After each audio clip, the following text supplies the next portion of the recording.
साथियों नमस्कार।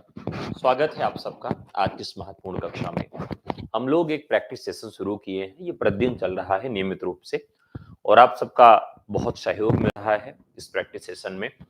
तो आज साथियों हम और महत्वपूर्ण प्रश्नों को करेंगे। आशा है कि ये प्रश्न आप सबकी परीक्षा के लिए उपयोगी सिद्ध होंगे और ये प्रश्न उत्तर प्रदेश में आयोजित होने वाली TGT, PGT, LT grade, GIC प्रवक्ता के लिए महत्वपूर्ण होंगे, डीटीपीएसबी के लिए महत्वपूर्ण होंगे और बिहार में आयोजित होने वाली टीजीटी, पीजीटी परीक्षा जैसे 9th, 11th, 12th के नाम से जानते हैं, उसके लिए भी उपयोगी सिद्ध होगी। चलिए शुरू करते हैं। आज का सबसे पहला प्रश्न आपके सामने है और प्रश्न संख्या है इसकी 22। तो आप लोग कमेंट करके बता दीजिए कि आपको आवाज मिल रही है, वीडियो सही चल रहा है, सब कुछ ठीक है। जल्दी से आप लोग कमेंट करके हमको बता दीजिए जिससे हम कक्षा को आगे शुरू कर सके। प्लीज आप सब जल्दी जल्दी कमेंट कर दें। आवाज मिल रही, जितने भी लोग देख पा रहे हैं लाइव वो हमें बता दें।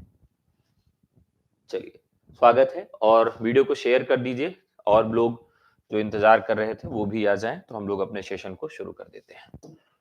ठीक है, चलिए तो आवाज आ रही है, वीडियो सही चल रहा है, सब कुछ ठीक है, वेरी गुड। आज का सबसे पहला प्रश्न है, समरस थे जड़या चेतन सुंदर साकार बना था, चेतनता एक बिस विलसती आनंद अखंड घना था। बहुत ही प्यारी पंक्तियां हैं ये और यहां पर ध्यान रखना है कि कहां से ली गई पंक्ति है। तो आप लोगों ने एक रचना पढ़ी होगी, जानते होंगे, जिसका नाम है कामायनी। कामायनी एक महाकाव्य है, ठीक है। कामायनी महाकाव्य है और इसमें कुल 15 सर्ग हैं। कितने सर्ग हैं? 15 सर्ग हैं। और ये जो कामायनी है, इसमें सर्गों की शुरुआत चिंता नामक सर्ग से होती है और ये चिंता जब खत्म हो जाती है तो आदमी को क्या मिलता है? आनंद मिलता है। तो चिंता से इसकी शुरुआत होती है और आनंद पे जाके बात खत्म होती है। कितने सर्ग हैं? 15 सर्ग हैं। ये किस दर्शन पर लिखा गया है? तो आप कह सकते हैं शैव दर्शन या प्रतिभिज्ञा दर्शन पर आधारित है। और ये जो शैव दर्शन है, ये कहां से प्रभावित है?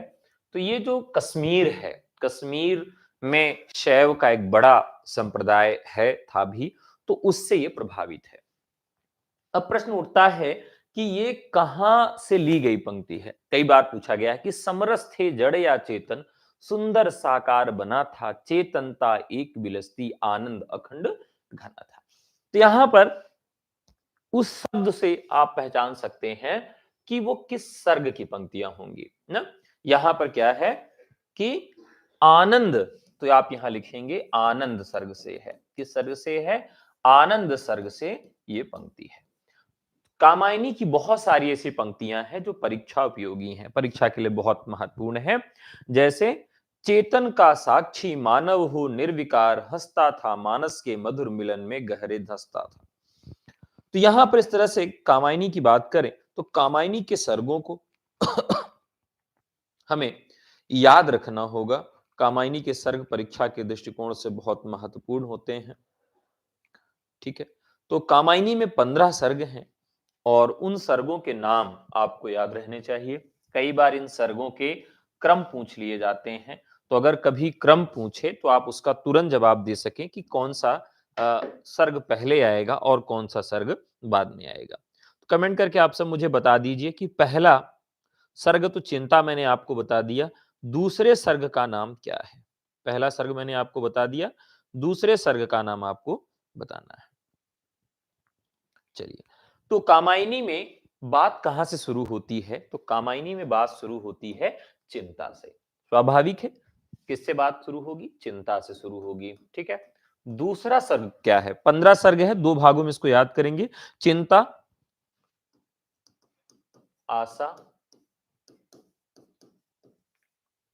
श्रद्धा,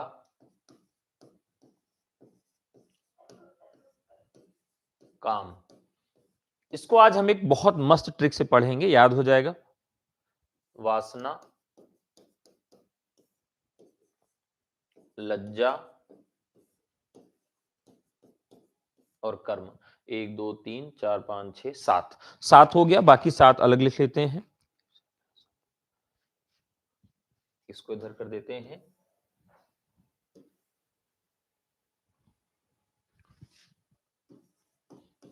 ईर्ष्या, ईड़ा, ईड़ा बहुत महत्वपूर्ण है। ईर्ष्या, ईड़ा,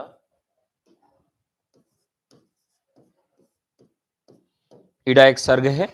स्वप्न, संघर्ष,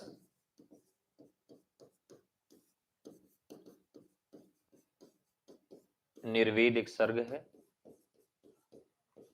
निर्वेद जो है स्थायी भाव भी है। दर्शन, रहस्य और आनंद। ठीक है, ये इसके कुल 15 सर्ग हो गए। अब इन सर्गों को हम कैसे याद करें? भूल जाता है बार बार हम लोगों से, और कई बार तो परीक्षा में इनके सर्गों का क्रम पूछा जाता है ना। इन सर्गों का क्रम पूछा जाता है, तो क्रम कैसे याद रखेंगे, यह भी एक समस्या है। चलिए देख लेते हैं। सबसे पहले हम शुरुआत करेंगे चिंता से। व्यक्ति एक मनु है, तो एक मनु की कहानी यहां बना लेते हैं। किसकी कहानी है? मनु की कहानी। मनु सबसे पहले चिंतित हो जाते हैं। जब मनु चिंतित होते हैं तो उनको, जब आप चिंता में रहते हैं तो आपको क्या दिखाई देता है? एक आशा की किरण दिखती है। तो मनु जब चिंतित थे तो उनको एक आशा की किरण दिखी, और जब आशा की किरण दिखी तो उस आशा से उनको श्रद्धा हो गई। चिंता हुई, आशा आई, और आशा से उनको श्रद्धा हो गई। जो उनके मन में आशा आई, उस आशा के प्रति उनको श्रद्धा हो गई। ठीक है, और जब श्रद्धा हो गई तो उन्होंने क्या करना चालू कर दिया? भाई वर्क करना चालू कर दिया। कर्म की प्रधानता है, तो वो शुरुआत कहां से करते हैं? चिंता से शुरुआत करते हैं।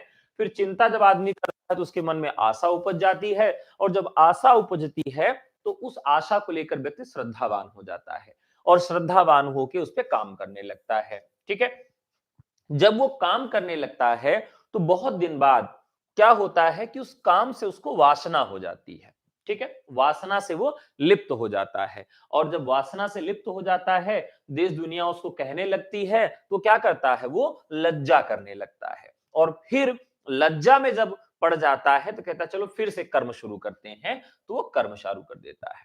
तो यहां पर इस तरीके से हम याद कर सकते हैं। आप अपने ऊपर ही इसको एक फिल्माइज कर लीजिए, तो रटना नहीं पड़ेगा। मान लीजिए सबसे पहले आपने कोई काम का चिंता किया कि मेरा टीजीटी पीजीटी में चयन नहीं हो पा रहा है, तो आपको बड़ी चिंता हुई। चिंता करते करते आपके मन में एक आशा की किरण जगी कि चलो ठीक है, टीचर्स एकेडमी में एडमिशन ले लेते हैं, रेगुलरिटी बन जाएगी, सर पढ़ाते हैं, नोट्स मिल जाएगा, टेस्ट सीरीज मिल जाएगा, रिवीजन हो जाएगा। तो आपके मन में क्या हुआ कि एक आशा जगी, और जब आशा जगी तो मुझसे श्रद्धा हो गई, चैनल से श्रद्धा हो गई कि चलिए गुरुवर श्रद्धेय हैं, इनसे श्रद्धा करिए। जैसे ही आपने श्रद्धा किया, श्रद्धा करने के बाद आपने काम चालू कर दिया, अपना नोट्स बनाने लगे, पर डे का तैयारी करने लगे। लेकिन कुछ दिन बाद ये जो ट्रैक है वो टूट जाता है। कहते छोड़ो यार, अब ये तो मुझे लगता है पेपर ऊपर होगा नहीं, और इसकी वजह से आप वासना में मुड़ जाते हैं। फिर से वासना, विषय वासना में चले जाते हैं। जहां पर आप चिंता में थे, उस चिंता से छोड़कर आप फिर वासना में चले जाते हैं, और वासना में चले जाते हैं तो घर वाले फिर आपको दुत्कारते हैं। देखो, ये देखो, ये क्या कर रहा है, इसने एडमिशन लिया, इसने पढ़ाई करना शुरू किया था, फिर इसने बंद कर दिया। तो आपको जब वासना में चले जाते हैं तो लोग आपको लज्जित करने लगते हैं, बेइज्जत करने लगते हैं, और फिर आप उस बेइज्जत के डर से आप फिर कर्म में लग जाते हैं। तो ये तो हो गई 7 की ट्रिक। मतलब हम चलते हुए क्रम में याद कर रहे हैं। अपने ऊपर इसको फिल्मा लीजिए, मन में, इसमें अपने मन में फिल्मा लीजिए, ये हमेशा के लिए याद हो जाएगा। आपने चिंता किया, फिर आपको एक आशा की किरण दिखी, उस आशा से श्रद्धा हो गई, और श्रद्धा के बाद आपने काम करना चालू किया। फिर काम कुछ दिन करने के बाद मन ऊब गया, फिर वासना में डूब गए, फिर वासना से जगाने के लिए लोगों ने आपको लज्जित किया, फिर जैसे लज्जित किया, आप जागकर फिर से कर्म करने लगे। ठीक है, तो ये हो गया। अब जब आपने कर्म करना चालू कर दिया, कर्म के सिद्धांत पे आपने काम करना चालू कर दिया, तब अब क्या होगा? चलिए, तो जब आपने कर्म करना चालू कर दिया साथियों, तो फिर क्या हुआ? बहुत सारे लोग आपसे ईर्ष्या करने लगे। क्या करने लगे? बहुत सारे लोग आपसे ईर्ष्या करने लगे। अगर आप देखिए, खूब सारे जितना मैं सवाल आपसे पूछूं सारे सवालों के आप जवाब देते जाइए, बहुत अच्छा आप कर्म कर रहे हैं, तो लोग क्या करेंगे, लोग तो जलेंगे, उनका जलना काम है, तो ईर्ष्या करेंगे। तो फिर आप बहुत अच्छा करने लगे तो आपको ईर्ष्या हो गई, लोग आपसे ईर्ष्या करने लगे, और जैसे ही ईर्ष्या करने लगे उसी समय एक इड़ा नाम की लड़की आपके स्वप्न में आ जाती है। क्या आती है? एक इड़ा नाम की लड़की आपके स्वप्न में आ जाती है। कब? जब लोग आपसे ईर्ष्या कर रहे हैं, आप बहुत आगे बढ़े चले जा रहे हैं। तो इड़ा नाम की एक लड़की है जो आपके स्वप्न में आ जाती है और वो कहती है कि मैं तुम्हारे साथ संघर्ष में रहूंगी। ठीक है? चाहे तुम टीजीटी पीजीटी की परीक्षा पास करो बाबू या ना पास करो, मैं इड़ा हरदम तुम्हारे संघर्ष में तुम्हारे साथ रहूंगी। तो इड़ा एक लड़की आती है जो आपके संघर्ष में आपका साथ देने के लिए कहती है। और जब वो ऐसा बात बोलती है तो आपके मन में निर्वेद का भाव आ जाता है। ठीक है?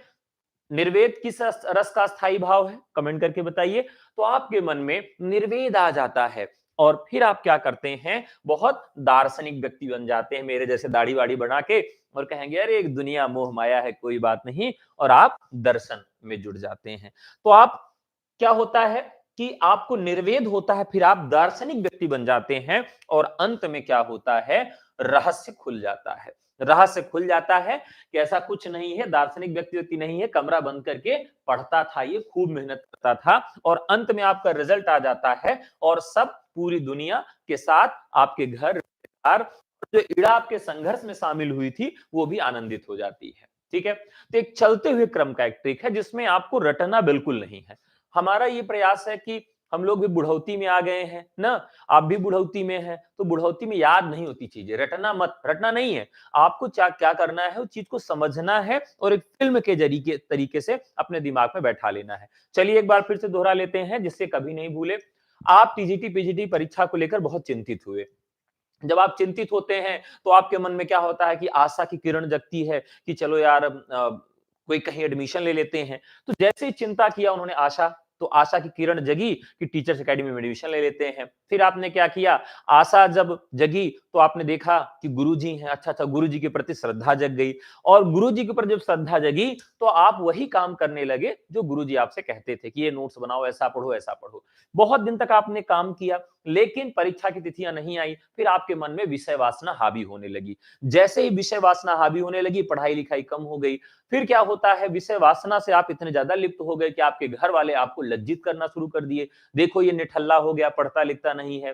तो जब जैसे ही आप लज्जित किए गए, फिर आपको आपका कर्म याद आ गया, यस कर्मण्येवाधिकारस्ते। फिर आपने तुरंत कर्म करना चालू कर दिया, और जैसे आपने कर्म करना चालू किया, फिर दो दुनिया है जलेगी, तो दुनिया आपके कर्म को देख के जलने लगी, इतना ज्यादा जलने लगी कि फिर अब क्या ही कहें। तो आपके कर्म को देखकर एक लड़की आपके जीवन में आती है, इड़ा। इड़ा जिसको आप स्वप्न में देखते हैं, इड़ा नाम की एक लड़की आती है जो आपसे ऊपर बहुत इंप्रेस हो जाती है, अरे यार ये बंदा क्या नोट्स बनाता है, कैसे ये ट्रिक बनाता है। तो वो आपके कर्म से प्रभावित होती है। ठीक है? कर्म से प्रभावित होती है और लोग आपसे ईर्ष्या करते हैं, और इसी वजह से ईड़ा नामक लड़की आपके जीवन में आ जाती है और वो आपको स्वप्न में आती है। स्वप्न में आके आपके कहती है कि बेबी तुम्हारा टीजीटी पीजीटी में चयन नहीं होगा, तब भी मैं तुम्हारे संघर्ष में तुम्हारे साथ रहूंगी। आपको संबल प्रदान करती है, और फिर क्या करते हैं, आप संघर्ष चालू कर देते हैं, और फिर संघर्ष के बाद क्या होता है, हर व्यक्ति का अंत कहां होता है, शांति में होता है। तो शांति आपको मिलती है, यानी कि संघर्ष के बाद थोड़ी सी शांति मिलती है, और कुछ दिन बाद आप दाढ़ी वाड़ी एकदम बढ़ा लेते हैं, और उसके बाद आप दार्शनिक तरह के बन जाते हैं। और कुछ दिन बाद जब दार्शनिक का रहस्य उठता है लोगों के ऊपर से, कि दर्शन का जो रहस्य है वो उठ जाता है, जब दर्शन का रहस्य उठता है तब क्या होता है, आपका रिजल्ट आ जाता है और आप चयनित हो जाते हैं, और जैसे ही आप चयनित होते हैं क्या होता है, आनंद की वर्षा होने लगती है। कैसा लगा ट्रिक? बाकी अब इसमें कोई चीज आपको याद नहीं करना है, आपको यहां पर रख लेना है अपने आप को, यहां इस चिंता वाले में पोजीशन में आपको स्वयं को रख लेना है। चलिए फिर से देखते हैं, यहां आप ये हैं, आपका चिंतित ये, मतलब आप दुखी हैं, चिंतित हैं। ठीक है? यहां चिंता से आपने यात्रा किया इस तरह से पहुंचते पहुंचते, और जैसे आप आनंद पे पहुंचते हैं, मतलब आपका रिजल्ट यहां पर आ गया है और ये आप मुस्कुराने लगे। तो चिंता से आपने यात्रा शुरू की, आनंद तक पहुंच गए। अब ये क्रम आपके दिमाग में सेट रहे, तो इस तरीके से कभी भी आपको भूलेगा नहीं। क्लियर है? चलिए वेरी गुड। हम लोग बात कर रहे थे कि कामायनी की। ये कामायनी है। कामायनी जो रचना है, हाँ, सांतरस, वेरी गुड, ठीक है। हाँ, तो कामायनी जो है ये बहुत महत्वपूर्ण है। जयशंकर प्रसाद जो है इनकी रचनाएं हम बता चुके हैं। शोकोच्छ्वास, कानन कुसुम, झरना, लहर, कामायनी इत्यादि हैं। झरना को मैंने आपसे बताया था कि किस तरह की रचना है, ये याद रखिएगा। झरना जो साथियों रचना है, ये किस तरह की रचना है। तो झरना को क्या कहा जाता है? प्रयोगशाला कहा जाता है। क्या कहा जाता है? प्रयोगशाला कहा जाता है। ठीक है, छायावाद की प्रयोगशाला। अब एक प्रश्न आपके लिए मैं छोड़ रहा हूं, पंत की किस रचना को उनका दुधमुहा प्रयास कहा जाता है? यह प्रश्न कई बार पूछा गया है। पंत की किस रचना को, किस रचना को दुधमुहा प्रयास कहा जाता है? क्या कहा जाता है? दुधमुहा प्रयास कहा जाता है। ये आप सब कमेंट करके हमको जवाब देंगे। नेक्स्ट प्रश्न की तरफ हम सब बढ़ेंगे। अगला प्रश्न है, हम दीवानों की क्या हस्ती हैं आज यहां कल वहां चले, पंक्तियां किस रचनाकार की है? देखिए ये रचनाकार जो है यहां बड़ा कंफ्यूजन हो जाता है। यहां पर क्या है, जब आप भगवती के दर्शन करने जाते हैं तो आप अपने आप को क्या मानते हैं? दीवाने मानते हैं और गाना चलते हैं यही कि माता जी ने बुलाया है इसलिए जा रहा हूं, हम तो दीवाने हैं ना। तो कैसे याद रहेगा? भगवती के चरण में जाने के लिए जब आप निकलते हैं घर से तो क्या कहते हैं? हम दीवानों की क्या हस्ती हैं आज यहां कल वहां चले। ठीक है, तो इस तरीके से आप इसको जोड़ के याद रखेंगे कि भगवती के चरण में आप जब जाने के लिए तैयार होते हैं तो इस तरह का गीत गाते हैं तो कभी ये भूलेगा नहीं।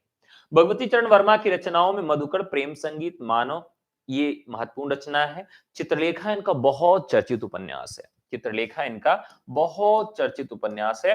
चित्रलेखा उपन्यास आपको पढ़ना चाहिए। 1934 में लिखा गया है और इस उपन्यास को कहा जाता है पाप पुण्य का लेखा जोखा। ठीक है, इसमें यह खोजने का प्रयास किया गया है कि वास्तव में पाप होता क्या है या पुण्य क्या होता है। बहुत सारे लोग क्या करते हैं कि कहते हैं कि ये पाप है और कुछ लोग कहते हैं नहीं ये पाप नहीं है। तो बहुमत जिस पे है वही पाप है, वही पुण्य है।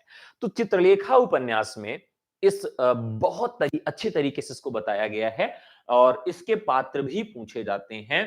तो इसके पात्र भी लिख लेंगे। टेढ़े मेढ़े रास्ते, भूले बिसरे चित्र, सामर्थ्य और सीमा, सबहि नचावत राम गोसाई और चाणक्य, ये इनकी रचनाएं हैं। नेक्स्ट क्वेश्चन पे बढ़ेंगे। प्रेमचंद को कबीर के बाद हिंदी का सबसे बड़ा व्यंगकार किसने माना है? ये प्रश्न आप लोग बताएंगे, बहुत ज्यादा महत्वपूर्ण है। हम बात कर रहे हैं प्रेमचंद को कबीर के बाद हिंदी का सबसे बड़ा व्यंगकार किसने माना है। तो जब हम इस तरह के प्रश्नों को सॉल्व करते हैं तो हमारे दिमाग में होना चाहिए कि कबीर को कौन पसंद करता है और कौन पसंद नहीं करता है। जैसे रामचंद्र शुक्ल की बात करें तो रामचंद्र शुक्ल उनको बहुत पसंद नहीं करते हैं। ठीक है, तो ये ध्यान में रहना चाहिए कि कौन सा आलोचक पसंद कर सकता है। तो चलिए देखते हैं। एक अमृतलाल लागर आलोचक है नहीं, हजारी प्रसाद द्विवेदी आलोचक तो हैं, लेकिन उन्होंने उनके सामाजिक पक्षों को महत्व दिया और कबीर दास की भाषा पर बड़ा महत्व दिया। उन्होंने कहा कि कबीर दास का भाषा पर जबरदस्त अधिकार है और वो भाषा, अगर उनकी भाषा सीधे सीधे नहीं मारती तो उसको दरोरे दे के मनवाते हैं। और उन्होंने कहा कि कबीरदास भाषा के क्या है? डिक्टेटर है, तानाशाह हैं। तो उन्होंने कहा कि कबीरदास भाषा के तानाशाह हैं। तो ये तो कबीरदास पे हजारी प्रसाद द्विवेदी ने कहा और बाकी लोगों ने उनकी भाषा को लेकर बड़ा आड़े हाथों लिया था कबीरदास को। यहां मामला है रामविलास शर्मा का। रामविलास शर्मा एक ऐसे व्यक्ति हैं जिन्होंने प्रेमचंद के ऊपर भी आलोचना लिखी है और कबीर तो तुलना वही कर सकता है जो दोनों तरह की आलोचनाएं लिखता है। तो जो रामविलास शर्मा हैं, इन्होंने जीवनी लिखा है, आत्मकथा लिखा है, इसके अलावा व्यंग लिखे हैं, निबंध भी लिखे हैं और मुख्य रूप से ये आलोचक है और भाषा वैज्ञानिक भी हैं। रामविलास शर्मा की जो रचनाएं हैं उसमें प्रेमचंद, प्रेमचंद और उनका युग बहुत महत्वपूर्ण है। उनकी एक रचना ही है, क्या नाम है उसका? प्रेमचंद नाम है। दूसरी रचना है प्रेमचंद, प्रेमचंद एवं उनका युग। प्रेमचंद एवं उनका युग। तो देखिए, जिसने प्रेमचंद पर रचना लिखी है वही कबीरदास से तुलना कर सकता है, ये ज्यादा संभावना है। इसी तरीके से भारतेंदु युग पर उन्होंने लिखा। निराला की साहित्य साधना 3 भागों में लिखा। 69, 72 और 76 बहुत महत्वपूर्ण है। 1969, 1972 और 1976 में इन्होंने क्या लिखा है? निराला की साहित्य साधना। क्या लिखा साथियों? निराला की साहित्य साधना। ठीक है, याद रखिएगा कितने भागों में है? तो निराला की साहित्य साधना ये 3 भागों में है, 69 में, 72 में और 76 में। इन्होंने अस्तित्ववाद, नई कविता और अस्तित्ववाद, मार्क्सवाद और प्रगतिशील साहित्य इत्यादि रचनाएं भी लिखी हैं। ठीक है, चलिए आगे बढ़ते हैं।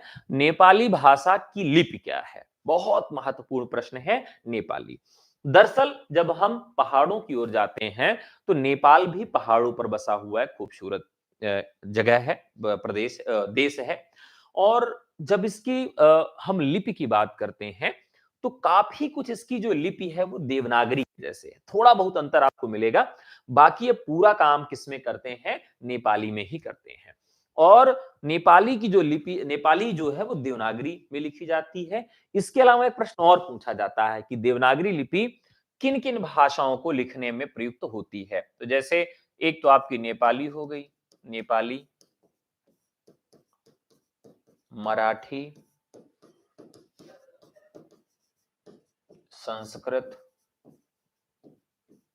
संस्कृत, बहुत कुछ। एक लिपि और है गुजराती। गुजराती बहुत सामीप्य रखती है, बहुत सामीप्य रखती है हिंदी के। तो ये प्रमुख भाषाएं हैं जिनको हम देवनागरी लिपि में लिख सकते हैं। देवनागरी का जो जन्म है वो ब्राह्मी लिपि से हुआ है। ठीक है, और ये जो है, इसके अलावा गुरुमुखी लिपि पंजाबी भाषा में लिखी जाती है। ठीक है, गुरु पंजाबी भाषा के लिए गुरुमुखी लिपि का प्रयोग किया जाता है। लिपि बहुत ज्यादा पूछी जाएगी और यहाँ लिपियों का विकास पूछता है। क्या पूछता है? लिपियों का विकास। तो उसमें एक खंड आ जाता है चित्रलिपि का। ठीक है, कैथी लिपि किस तरह की लिपि है? तो लिपि पर एक विस्तृत क्लास मैंने आप सबको पढ़ाई है, वो आप जरूर जाके देख लीजिएगा। नेक्स्ट प्रश्न है, ग्रीक वासियों ने भारत के लिए कौन सा शब्द प्रयुक्त किया? ध्यान रखिएगा, ग्रीक के लोगों ने भारत के लिए कौन सा शब्द प्रयोग किया? देखिए, हम ग्रीक की बात करते हैं तो ग्रीक का मतलब हो जाता है क्या? भारत हो जाता है। भारत में आने के बाद लोग क्या करते हैं? अंग्रेज भारत आए, बहुत सारे लोग आए, लेकिन अंग्रेज जब आए तो उन्होंने व्यापार करने के लिए सोचा। सब भारत दृष्टिकोण से आते हैं। कोई यहाँ के मंदिरों को लूटने के लिए आया, कोई यहाँ शासन करने के लिए आया और कोई यहाँ व्यापार करने के लिए आया। अंग्रेज और ईस्ट इंडिया कंपनी जो भारत आती है वो व्यापार करने के लिए आती है और पुर्तगाली सबसे पहले भारत में आते हैं। तो अंग्रेज जो आए तो इनकी जो लिपि है वो, और उस समय की जो भाषा थी, काफी कुछ ग्रीक कह सकते हैं, लैटिन कह सकते हैं। तो जो ग्रीक के लोग थे वो भारत में आते हैं और इसका जो यहाँ का जो वैली है उसको कहा जाता था इंडस वैली। क्या कहा जाता था? Indus valley. तो इंडस वैली से ही इस शब्द का जन्म हो गया। तो इंडस वैली को ही उन्होंने क्या कह दिया? इंडिया कह दिया। तो राइट आंसर क्या हो जाएगा? इंडिया हो जाएगा। तो अगर यहाँ ग्रीक न होके अंग्रेज भी होता तब भी हम यहां पर इसको सही मानते। अभी ये बहुत चर्चित भी रहा था और आप देखेंगे कि भारत और इंडिया ये दोनों शब्द खूब चर्चा में आ गए थे जब इंडिया नाम का एक गठबंधन बनाया गया था विपक्ष के द्वारा। खुशबू के शिलालेख किसकी कविता रचना की है? तो खुशबू के शिलालेख काफी महत्वपूर्ण रचना है। देखिए, खुशबू के शिलालेख, तो मान लीजिए कोई शिलालेख है, उस पर खुशबू कब आएगी? जब उस पर पुष्प चढ़ाए जाएंगे। कब आएगी? पुष्प जब चढ़ाए जाएंगे। और पुष्प कब किसके ऊपर चढ़ाए जाते हैं? तो भवानी के ऊपर पुष्प चढ़ाए जाते हैं। तो कैसे याद रखेंगे? भवानी प्रसाद मिश्र शिलालेख, खुशबू के शिलालेख, ये इनकी राइट आंसर हो जाएगा। ठीक है, और ये किस सप्तक के कवि हैं? ठीक है, तो ये दूसरा सप्तक के प्रथम कवि हैं। इसका ट्रिक क्या है? मां शकुंतला भवानी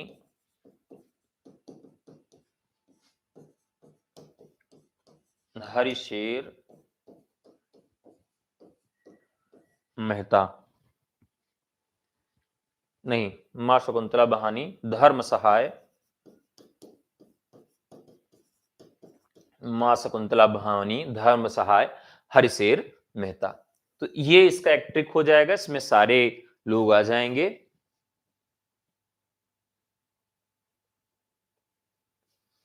सर मेरे बीए में 48% हैं होम साइंस से और 70% बीपीएससी जूनियर में। अच्छा, तो आप किस में फॉर्म भरना चाहती हैं? बीए में 48। देखिए, अगर आपको जूनियर में भरना है तो वहां तो 50% का क्राइटेरिया है, तय है, ठीक है। चलिए, अब बाकी बात करते हैं इनकी कविता संग्रहों की। तो गीत फरोश बहुत चर्चित इनका कविता संग्रह है। चकित है दुख, अनाम तुम आते हो, गांधी पश्चंती, बुनी हुई रस्सी, फसलें और फूल, इदम नमम। तो बुनी हुई रस्सी बहुत चर्चित रचना इनकी है। बुनी हुई रस्सी, आप लोग कमेंट करके बताएंगे कि बुनी हुई रस्सी पर कौन सा पुरस्कार दिया गया है। नेक्स्ट क्लास है, इनमें से कौन सी भाषा देवनागरी लिपि के अंतर्गत नहीं आती है? तो वही वाला प्रश्न है जो अभी हम लोगों ने पीछे किया था कि देवनागरी लिपि में क्या नहीं लिखी जाती है, कौन सी भाषा देवनागरी लिपि में नहीं लिखी जाती है। तो बांग्ला भाषा जो है वो उसकी बांग्ला लिपि है। बाकी कोंकणी, गुजराती और संस्कृत ये सब जो है पूर्वी बांग्ला जो है पूर्वी नागरी लिपि एक परमार्जित रूप है जिसे बांग्ला भाषा, असमिया, विष्णुप्रिया, मणिपुरी लिखने के लिए प्रयोग की जाती है। पूर्वी नागरी लिपि का संबंध ब्राह्मी लिपि के साथ है। संस्कृत, हिंदी, मराठी, कोंकणी, नेपाली, गढ़वाली ये सारी जो हैं भाषाएं लिखी जाती हैं। ये सारी जो भाषाएं हैं वो देवनागरी लिपि में लिखी जाती हैं। नेक्स्ट क्वेश्चन है, महाराणा का महत्व किसकी रचना है? बहुत प्यारा सा प्रश्न है। महाराणा का महत्व किसकी रचना है? तो यहां पर इसका राइट आंसर हो जाएगा जयशंकर प्रसाद की रचना है। जयशंकर प्रसाद ने यह रचना कब लिखी? तो 1914 में लिखते हैं। कब लिखते हैं? 1914 में उन्होंने यह रचना लिखी, यानी कि छायावाद से पहले उन्होंने इस रचना को लिख दिया था। प्रेम पथिक, वन मिलन, उर्वशी, कानन कुसुम, झरना, आंसू लहर, कामायनी इनकी बहुत महत्वपूर्ण काव्य हैं। और बाल्क शर्मा नवीन की बात करें तो कुमकुम, अपलक, वास्य और बिस्वाई हम जन्म के। और माखनलाल चतुर्वेदी की हिम करिटनी, हिम तरंगिणी, युगचरण, वेणुलो गूंजे धार और एक रचना इनकी मरण ज्वार भी है जो बहुत चर्चित है। ठीक है, अगले प्रश्न की तरफ बढ़ेंगे। हिंदी शब्द सागर किसके द्वारा संपादित ग्रंथ है? यह प्रश्न कई बार परीक्षा में पूछा गया है। हिंदी शब्द सागर, तो हिंदी शब्द सागर का थोड़ा सा आप लोग जान लीजिए कि यह जो है आचार्य रामचंद्र शुक्ल के द्वारा संपादित ग्रंथ है। ने इन्होंने हिंदी साहित्य का इतिहास, ठीक है, हिंदी शब्द सागर की भूमिका में 1929 में हिंदी साहित्य का इतिहास, हिंदी साहित्य का इतिहास लिखा। ठीक है, और जो इन्होंने लिखा इतिहास वह किस पद्धति पर लिखा गया है? तो इसे कहा जाता है विधेयवादी पद्धति पर। विधेयवादी पद्धति को और किस नाम से हम जान सकते हैं? तो भारत में जो हो नहीं रहा है, क्या? विकासवादी। तो विकासवादी नजरिए को, प्रोग्रेसिव नेचर से, विधेयवादी पद्धति से यह ये इतिहास ग्रंथ लिखा गया है। श्याम सुंदर दास की बात करें तो हिंदी भाषा और साहित्य, हिंदी साहित्य की भूमिका हजारी प्रसाद द्विवेदी की। हिंदी साहित्य उद्भव और विकास ये दोनों ग्रंथ हजारी प्रसाद के हैं। हिंदी साहित्य का आदिकाल ये भी हजारी प्रसाद द्विवेदी का है। तो हजारी प्रसाद द्विवेदी ने 3 ग्रंथ लिखे हैं जो कि हिंदी साहित्य के इतिहास से संबंधित है। ठीक है, तो याद रखिएगा, शुक्ल जी ने 1000 कवियों को लेकर 900 वर्षों का इतिहास प्रस्तुत किया है। तो याद रखिएगा कितने कवि हैं, तो 1000 कवि, और कितने सालों को रखा है, तो 900 वर्ष का इतिहास जो है इसमें उन्होंने संबद्ध रखा है। क्लियर है? तो डी ऑप्शन हो गया। अगले प्रश्न की तरफ बढ़ेंगे। हिंदुस्तान की एकता के लिए हिंदी भाषा जितना काम देगी उससे बहुत अधिक काम देवनागरी लिपि दे सकती है, किस महापुरुष के मत हैं? चलिए बताइए, बहुत महत्वपूर्ण है।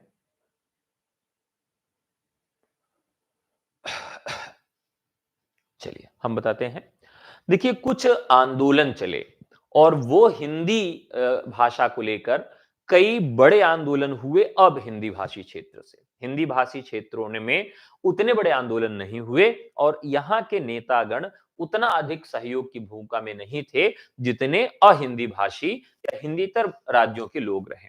उसी में एक नाम आता है आचार्य विनोबा भावे का। किसका नाम आता है? आचार्य विनोबा भावे का आता है। और उन्हीं का ये कथन है। 10वीं सदी में ब्राह्मी लिपि देवनागरी लिपि का विकास होता है और देवनागरी लिपि का पहला शिलालेख गुजरात के नरेश जयभट्ट के 7वीं से 8वीं शताब्दी के शिलालेख में मिलता है। और भारत के संविधान सभा में 14 सितंबर 1949 को संविधान की 8वीं अनुसूची पे अनुच्छेद 343(1) में हिंदी को राजभाषा और देवनागरी लिपि में स्वीकृत किया गया। ध्यान रखिएगा, राजभाषा हिंदी, लिपि देवनागरी और अंकों का जो स्वरूप होगा वो अंतरराष्ट्रीय होगा। यानी कि जो हिंदी में गिनतियां हैं वो मानक नहीं है। यानी कि आप 2, 3, 4, 5, 6, 7, 8, 9 और 10, ये जो गिनती है इसका आप प्रयोग नहीं कर सकते हैं, क्योंकि राजभाषा ने जो स्टैंडर्ड है वो ये माना है। ठीक है, अंतरराष्ट्रीय अंक होंगे 1 2 3 4 5 6 7 8 9 10। मैंने ही आज बहुत दिनों के बाद हिंदी में गिनती लिखी है। अब तो लगता है कि अगर 100 तक गिनती लिखना हो तो इसका प्रयोग कितना कम होता है कि अब गलती हो सकती है लिखने में। तो यहां पर राइट आंसर आचार्य विनोबा भावे हो जाएंगे। ब्रज भाषा का केंद्रीय क्षेत्र कहां है? ब्रज भाषा का केंद्रीय क्षेत्र कहां है? देखिए, ब्रज भाषा जो है वो पश्चिमी के अंतर्गत आती है। किसके अंतर्गत आती है? पश्चिमी के अंतर्गत आती है।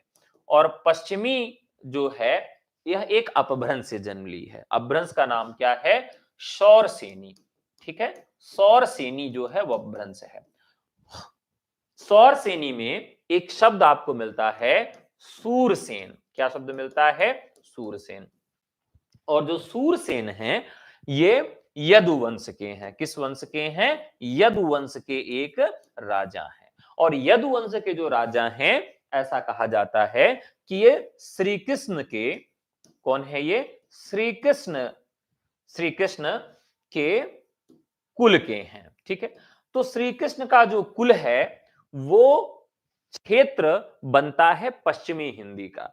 तो राजा सूरसेन का जो जनपद था, जो क्षेत्र था, वो आगरा, मथुरा, ये इसका केंद्र था।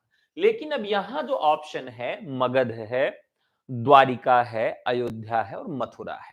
ठीक है, मथुरा की बात करें तो यहां पर ब्रज भाषा इसका केंद्र है। अयोध्या की बात करें तो इसको कौशल प्रदेश भी कहा जाता है। और इसी राज्य की, उत्तर प्रदेश के इस जिले की भाषा को लेकर ही तुलसीदास ने बहुत ही रोचक काव्य लिखा, बहुत ही पुनीत काव्य लिखा जिसका नाम रामचरितमानस है। तो यहां पर अवधि यह रख दिया गया और इसे एक और नाम दिया जाता है, कौशली दिया जाता है, या बैशवाड़ी भी इसको कहा जाता है। द्वारिका आप जानते हैं कि गुजरात में है और ये भी पश्चिमी भाषाओं के अंतर्गत ही आती है। तो एक ट्रिक ही है, आप सब जानते होंगे, ट्रिक का नाम है पराग। ठीक है, पश्चिमी राजस्थानी और गुजराती, ये तीनों जो हैं, पश्चिमी राजस्थानी और गुजराती, तीनों का जन्म किससे हुआ है? सौरसेनी अपभ्रंश से हुआ है। देखिए, तो मतलब कितना अच्छा संबंध था उस समय द्वारिका का और मथुरा का। इससे आप समझ सकते हैं कि श्री कृष्ण भगवान अंतिम समय में कहां चले जाते हैं? द्वारिका चले जाते हैं। और शुरू में कहां थे? ब्रज में थे। तो ब्रज की भाषा अलग है और मथुरा की भाषा अलग है। अब बात करते हैं मगध की। मगध जो है एक महाजनपद था, ठीक है, और उसी महाजनपद के नाम पर ही एक अपभ्रंश का जन्म हुआ, जिसे हम क्या कहते हैं, मागधी अपभ्रंश कहते हैं। क्या कहते हैं, मागधी अपभ्रंश के नाम से भी इसको हम जानते हैं, ठीक है। और यहां पर इसके अंतर्गत बिहारी बोली आती है, और बिहारी के अंतर्गत कौन कौन सी बोलियां आएंगी, आएगी मगही, मैथिली और भोजपुरी, ये तीन आ जाती हैं, ठीक है। लेकिन एक चीज और यहां पर ध्यान देने वाली है कि मागधी के अंतर्गत उड़िया, असमिया भी आ जाती, क्योंकि बिहार जो था वो पहले इन सब का हिस्सा था, उड़ीसा का भी हिस्सा था।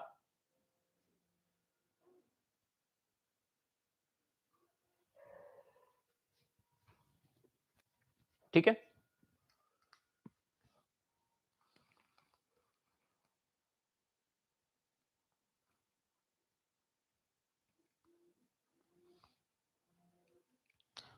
अच्छा, क्या आप कमेंट क्या कर रहे हैं कि सर द्वारिका मथुरा एक ही है? अच्छा, नहीं भाई, दोनों एक कैसे है?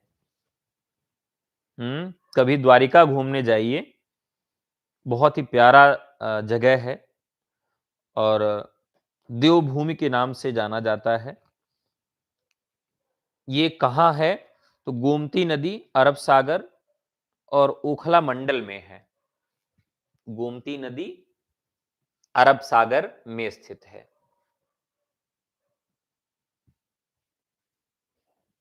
तो ये द्वारिका जो है गुजरात में है, ठीक है। चलिए नेक्स्ट, निम्न में से किस रचनाकार का असली नाम सैयद इब्राहिम है? ये तो बहुत आसान सा प्रश्न है, इसका मुझे लगता है कि सभी लोग जवाब दे देंगे। दीजिए जवाब। सैयद इब्राहिम। सूरदास है नहीं, मलूकदास है नहीं, रहीम और रसखान दो लोग हैं, फटाफट बता दीजिए। तो हम बात करते हैं रसखान की, इनका नाम सैयद इब्राहिम था। प्रेम वाटिका इनकी एक रचना है, बहुत चर्चित, प्रेम वाटिका।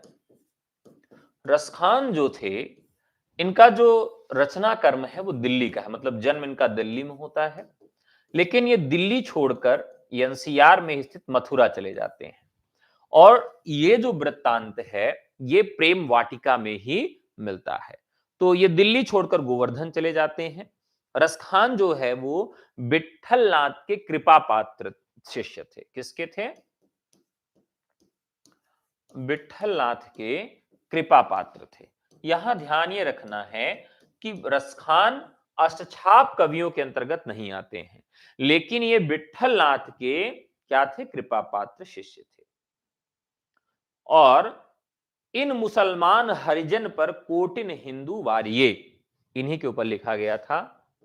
इन मुसलमान पर कोटिन हिंदू वारिये, ये इनकी भक्ति को देखकर भारतेंदु हरिश्चंद्र ने कहा था। किसने कहा था? तो भारतेंदु हरिश्चंद्र ने यह बात इनको लेकर कही थी, ठीक है। तो यहां राइट आंसर हो जाएगा। अगला प्रश्न है, निम्नलिखित विकल्पों में से अवधि का सही उदाहरण चुनिए। चलिए, बहुत सारे लोग यहां पर अवधि बेल्ट से होंगे, तो फटाफट अवधि वाले इसमें बताएं कि अवधि का सही रूप क्या है। एक मां के दो धीवड़े आछय, एक भाई के दो बेटे छे, एक मनई के दुई बिटवे रहिन, एक औरत के दो लड़के थे। तो बहुत आसान है। चलिए फटाफट कमेंट करके बताइए सब लोग, जितने लोग हैं इसमें बहुत सारे लोग ऐसे होंगे जो अवधि बेल्ट के होंगे, उनका पूरा रहा होगा। दरअसल अवधि क्या है कि एकदम सही आपका उत्तर आ रहा है, यहां पर है एक मनई, अवधि में आदमी को मनई कहा जाता है। और इसमें देखिए ये स्वरांत भी कई जगह आप में देखिए स्वरांत भी है, दुई। आपको कोई और भाषा में स्वरांत नहीं मिलेगा कि स्वर से अंत हो ना। दुई मतलब स्वर अलग से मिल जा रहा है, दुई। बिटवे, और देखिए एकारांत है, यहां देखिए एक से अंत हो रहा है, रहीन ना। और ये उदासीन आकार बहुला बोली भी है। इसमें जैसे हम कहेंगे बस, तो क्या कहेंगे, बसवा, घरवा या घरा, इस तरीके का प्रयोग भी आप लोग करते होंगे। ठीक है, तो ये राइट आंसर हो गया। अगला प्रश्न है, प्राचीन भारतीय भाषा कौन सी है? प्राचीन भारतीय भाषा कौन सी है? चलिए, तो यहां पर हम जब भाषाओं के इतिहास की बात करते हैं, तो इसका जो इतिहास है वो इस तरीके से है। जो संस्कृत भाषा थी, संस्कृत भाषा का दो विभाजन हम करते हैं। एक तो करते हैं वैदिक के रूप में, जिसमें वेद इत्यादि लिखे गए, और दूसरी भाषा जो होती है उसको हम लौकिक भाषा कहते हैं, जिसमें साहित्य इत्यादि लिखा गया। तो संस्कृत का जो साहित्य लिखा गया वो लौकिक भाषा में लिखा गया, और वैदिक भाषा में वेद इत्यादियों की जो भाषा थी, वैदिक भाषा का भी अपना व्याकरण था, लेकिन वो बहुत दुरूह था। तो उसको आसान बनाने के लिए लौकिक संस्कृत में पाणिनि ने एक लिख दिया। पाणिनि ने क्या लिख दिया? पाणिनि ने एक ग्रंथ लिख दिया, जिस ग्रंथ का नाम क्या है? उस ग्रंथ का नाम है अष्टाध्यायी। तो पाणिनि ने जब अष्टाध्यायी ग्रंथ की रचना की, फिर उसके बाद संस्कृत में थोड़े बहुत बदलाव होने लगे। अब एक चीज और पूछा जाता है कि जिस समय संस्कृत बोलचाल की भाषा थी, तो उस समय के द्वारपालकों की, अश्वपालकों की या मजदूरों की क्या भाषा थी? तो जिस समय संस्कृत आम बोलचाल की भाषा थी, तो उस समय निम्न वर्ग की जो भाषा थी वो प्राकृत थी। याद रखिएगा, कौन सी भाषा थी? प्राकृत थी। जैसे आज फिल्म देखते हैं, आप फिल्म देखते हैं, स्वाभाविक है, नाटक देखते हैं, उसमें होता क्या है कि जो हीरो है, अगर वो बहुत अच्छी भाषा बोल रहा है, और धोबी जो है, तो धोबी को तो अलग भाषा बोलनी ही पड़ेगी ना। जो मजदूर है उसको अलग भाषा। अरे बाबूजी, हमरा का पता था, हमसे तो गलती हो गई यार। अब अगर वो जिस तबके का है उसकी भाषा भी इस तरह से होगी। अब मान लीजिए प्रधानमंत्री जी हैं, तो प्रधानमंत्री जी अलग भाषा में बात करेंगे ना। तो मतलब जो जिस वर्ग से है या जिस स्टैंडर्ड का है, उस का प्रतिनिधित्व भी उसकी भाषा करती है। तो जब मुख्य काल था, जब संस्कृत आम बोलचाल की भाषा थी, तो उस समय जो घोड़ा पालने वाले लोग थे, अश्वपालक थे, या जो चरवाहे थे, धोबी थे, निम्न तबके के जो लोग थे, वो क्या करते हैं?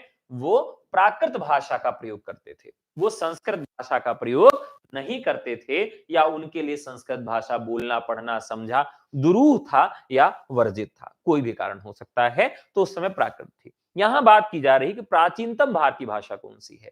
तो संस्कृत से जब हम वैदिक और लौकिक में चलते हैं, और लौकिक से प्राकृत आता है, प्राकृत से फिर कहां पहुंचते हैं? अपभ्रंश पर पहुंचते हैं।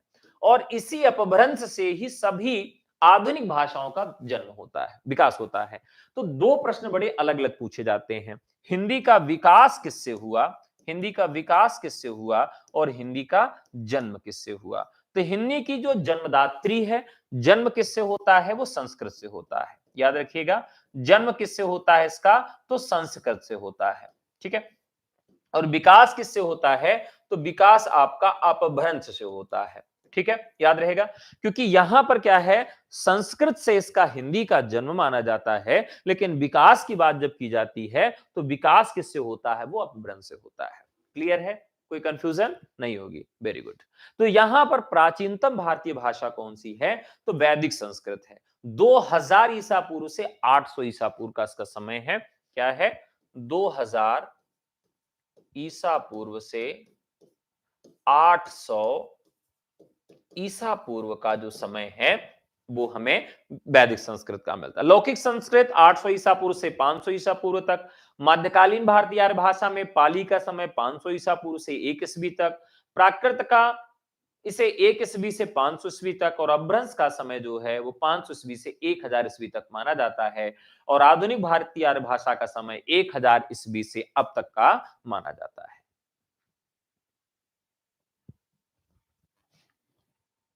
चलिए अगले प्रश्न पे चलते हैं। केशव कठिन काव्य के प्रेत हैं। ये तो बहुत आसान सा प्रश्न है, आप सब जानते हैं, रामचंद्र शुक्ल। केशव की बात करें तो केशव मतलब बहुत जल्दबाजी वाले कवि थे। जैसे कुछ लोग ऐसे होते हैं कि हर काम को बहुत जल्दबाजी में करते हैं, और उनको लगता है कि मुझे ख्याति बहुत जल्दी मिल जाए या मेरा नाम बहुत जल्दी हो जाए, तो ऐसे कवियों में केशव दास भी थे। तो ऐसा कहा जाता है कि केशव दास जो हैं वो तुलसीदास के समकालीन थे, और ये एक बार तुलसीदास से मिलने जाते हैं, लेकिन तुलसीदास इनको इतना महत्व नहीं देते हैं, तो उनसे बहुत नाराज हो जाते हैं ये, और ये कहते हैं कि जिस काव्य को लिखने के कारण, जिस रामचरितमानस की वजह से इतना ख्याति इनको मिली और इनके अंदर इतना घमंड अहम आ गया है, मैं उस घमंड को एक रात में ही चूर कर दूंगा। तो इन्होंने प्रण लिया और एक रचना राम कथा को आधार बनाकर इन्होंने लिख दिया। कौन सी, क्या लिखा, कौन सी रचना लिखा, बताइए। किस रचना के लिए इन्होंने कहा था? रामचंद्रिका। रामचंद्रिका।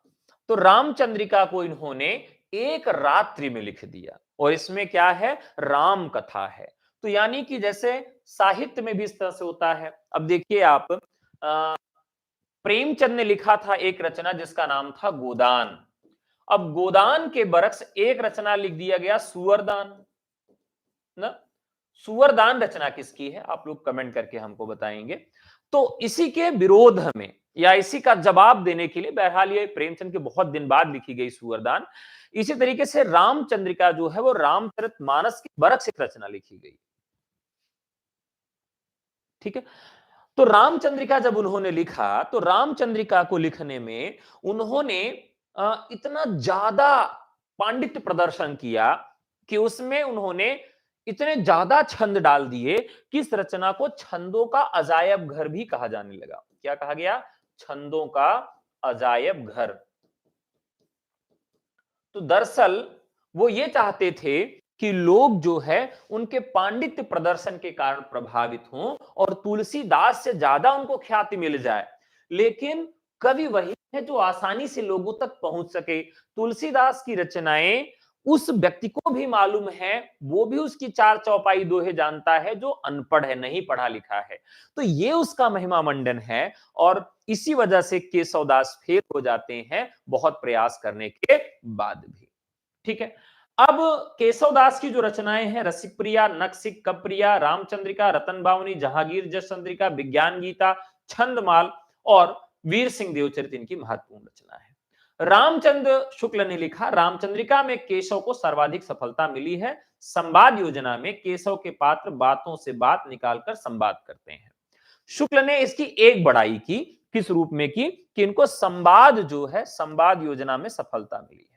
संवाद योजना में, संवाद योजना में सफलता मिली है, मिली है। तो ध्यान रखिएगा कि बड़ा कंफ्यूज करने वाला प्रश्न है, मिली है। जैसे कोई व्यक्ति इनका इतना विरोधी है, कठिन काव्य का प्रेत कह रहा है, और वहीं इनके उस पर एक अच्छी बात भी कह रहा है कि नहीं, केशव जो है संवाद में बहुत प्रवीण थे। तो रामचंद्रिका जो है वह वास्तव में वो किसके लिए लिखी गई थी? तो पाठ करने के लिए लिखी गई थी, और बहुत पतली किताब है, बहुत बड़ी भी नहीं है, छोटी सी किताब है। तो इस तरीके से है। तो बहुत कठिन रूपों में यह लिख दी गई है रामचंद्रिका।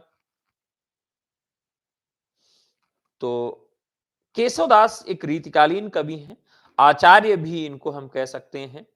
और आपको एक रामचंद्रिका की पंक्ति सुनाते हैं, आनंद लिखिएगा। मत दंती पंक्ति बजिराज छोरी कह दई, भांति भांति पक्षीराज भाजी भाजी कह गई। आसने बिछावने वितान तान तूरियो, और यत्र तत्र छत्र चारु चोर चार चूरियो। भीगी देखी कै संकी लंकेश बाला, और दूरी दौर मंदोदरी चित्रशाला। तहां दौरी को बाली को पूत फूल्यो, सब चित्र की पुत्रिका देखी भूल्यो। गहे दौरी जाके तेज ता दिशा को, तजय जा दिशा को भजय बामता को। भले ही निहारिये सबे चित्र सारी, लह सुंदरी क्यों दरी को बिहारी। तजय देख के चित्र श्रेष्ठ धन्य, हंसी एक ताको तही देव कन्या, ताही हास सो देव कन्या दिखाई। गही संक के लंकरानी बताई। तो एक तो इन्होंने इसमें काफी कुछ अलग कर दिया भाषा के स्तर पर। ये उस समय का वर्णन है, जो पंक्तियां मैंने आपको पढ़ी, कि मस्त हाथियों तथा घोड़ों का जो समूह था वो बंधन मुक्त कर दिया गया था। भांत भांत के पक्षियों को पिंजड़ों से निकाल दिया गया था। आसन और बिछावन उतार दिए गए थे। किसानों ने रस्सियां तोड़ दी। जहां जहां सुंदर छत्र और चामरों की अच्छी तरह से उसको चूर कर डाला, तोड़ डाला। रावण की जो रानियां थी डर कर भाग गई। मंदोदरी जो है चित्रशाला में जाकर छिप गई। और आनंद, मतलब ये इन्होंने जो पंक्तियां लिखी हैं, ऐसा लगता है कि जैसे युद्ध चल रहा है कहीं पर। अब आप कहीं भी देखेंगे तो इतना वीर रस का प्रयोग इन्होंने कर दिया है राम कथा में, जो कि शांत रस की कविता है, लेकिन दुख भरी कविता है। लेकिन इन्होंने क्या कर दिया है शुरू। अब इन्होंने कितने कांड लिखे हैं ध्यान रखिएगा। तो यहां पर इसमें भी उन्होंने कांडों में विभाजित किया है। बाल कांड जैसे इनके यहां भी मिलेगा, अयोध्या कांड, अरण्य कांड, किष्किंधा कांड, सुंदर कांड, लंका कांड, उत्तर कांड। तो इसमें इन्होंने कांड में इसको विभाजित किया है। जैसे रामचरितमानस को कांडों में विभाजित किया गया था, तो उसी के बरक्स इन्होंने उसको कांडों में विभाजित किया है। कितने कांड है, ये पूरी चीजें आपको इसमें देखने के लिए मिलती हैं। ठीक है, चलिए आपको दिखाते हैं कि इन्होंने किस तरह से मजाक किया है। एक पंक्ति आपको सुन के बताता हूं। अयोध्या कांड की पंक्ति है, ध्यान रखिएगा। तो इन्होंने उस समय का वर्णन किया है जब राम वनगमन की है। इतना पूरा माहौल दुखी है, मतलब अगर आप रामचरितमानस को दोबारा पढ़िए तो आप रो देंगे, पक्का रो देंगे। क्या कि मतलब पूरे जनता ने कहा कि राम अकेले वन नहीं जाएंगे, हम सब उनके साथ जाएंगे। और पूरा अयोध्या नगरी तैयार हो गई। उनकी माता भी तैयार हो गई कि मैं भी जाऊंगी। तो दशरथ ने सुमंत को कहा कि इनको रथ पे बैठाओ, ले जाके छोड़ाओ। तो राम जी के पीछे पीछे पूरी जनता दौड़ने लगी रो रो के। और राम को लगा कि अब ये सारी जनता मेरे साथ ही चलेगी, तो उन्होंने सुमंत से कहा कि और तेज अपने घोड़ों को दौड़ाओ। और तेज जनता रोकर चिल्ला के उनके पीछे भागने लगी। सारे पशु पक्षी जानवर सब रोने लगे, सब उनके साथ चलने लगे। यह कहा गया कि इस अयोध्या में अब कोई नहीं रहेगा। नर नारी सुर असुर गंधर्व जितने भी चर अचर हैं प्राणी, वो सब राम के साथ वन जाएंगे। और इतना कोलाहल मच गया, इतना लोग रो रहे हैं, इतना दुख उस क्षण फैल गया है कि सुमंत ने और तेज रथ भगाया और जाके सीधा ये नदी के किनारे पहुंच जाते हैं। तो वहां से क्या होता है, लोग पीछा छोड़ देते हैं क्योंकि रथ से थे, बाकी जनता उनकी पैदल थी। ये कथा है। लेकिन अगर आप रामचंद्रिका को देखें तो रामचंद्रिका में एकदम अलग से है। दशरथ महामन मोद रहे, तिन बोली वशिष्ठ ही मंत्र लय। दिन एक कहो शुभ शोभ रहे, हम चाहत राम ही राज दयो।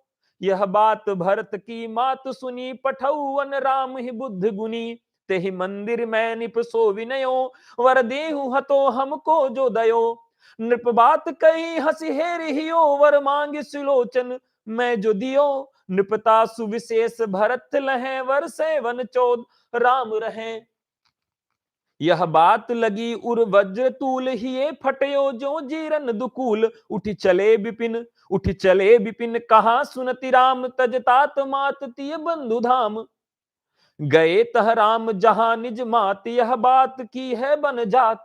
कछु जान जी दुख पाऊ माई, सो देह आशीष मिलो फिर आई।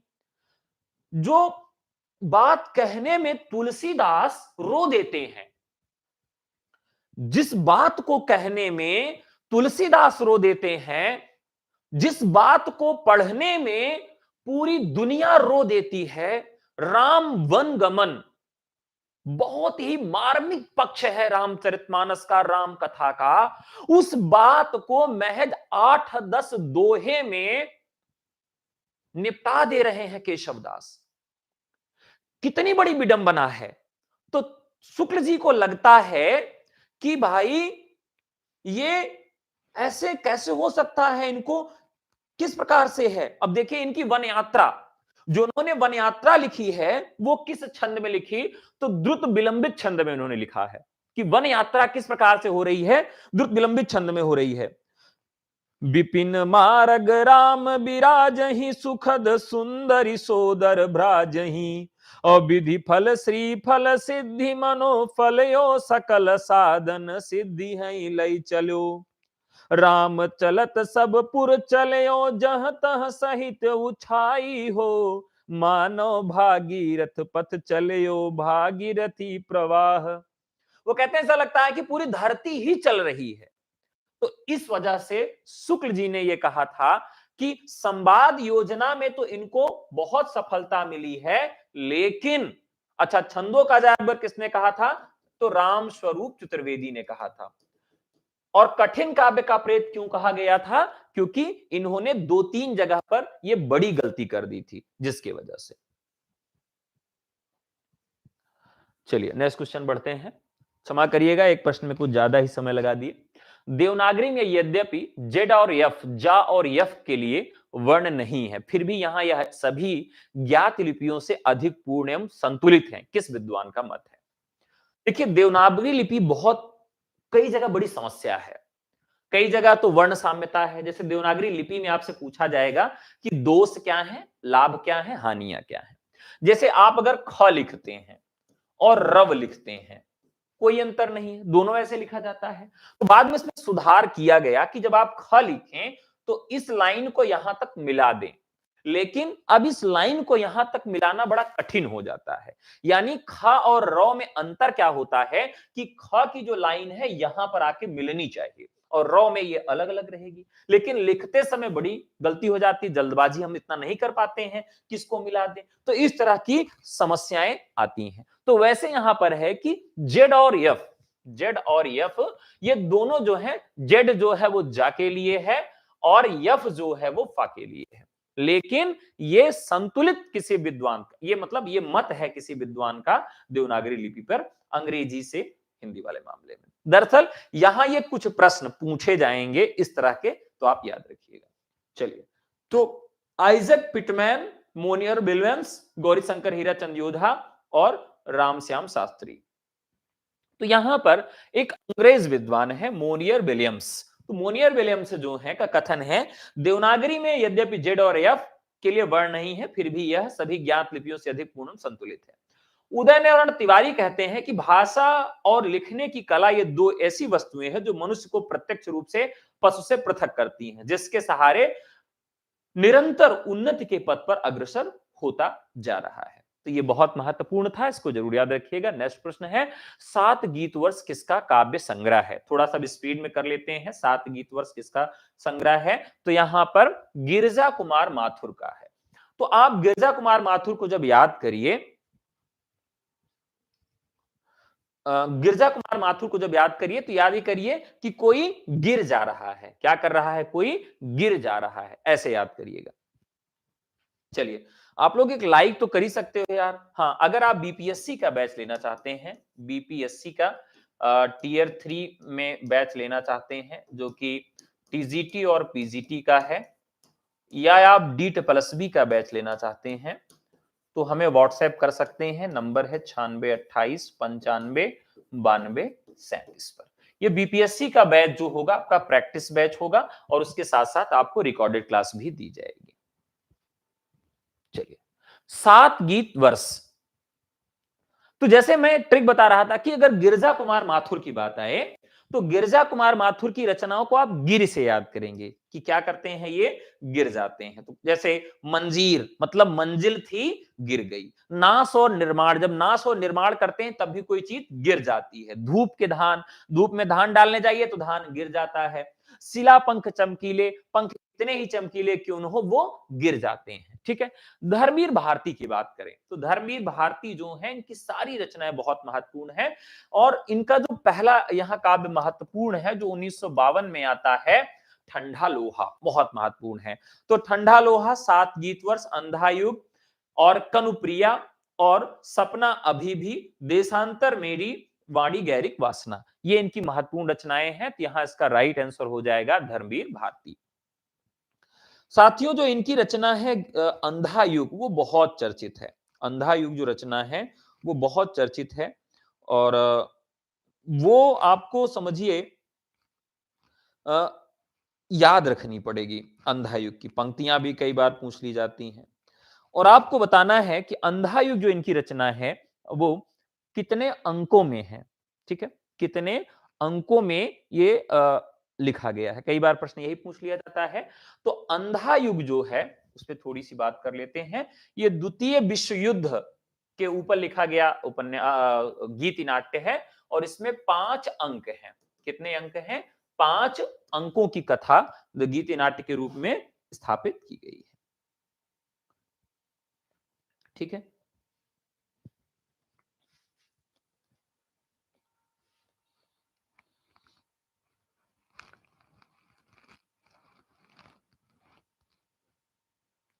ये गीति नाट्य है तो इसका जो लेखन भी हुआ है उसी तरीके से हुआ है।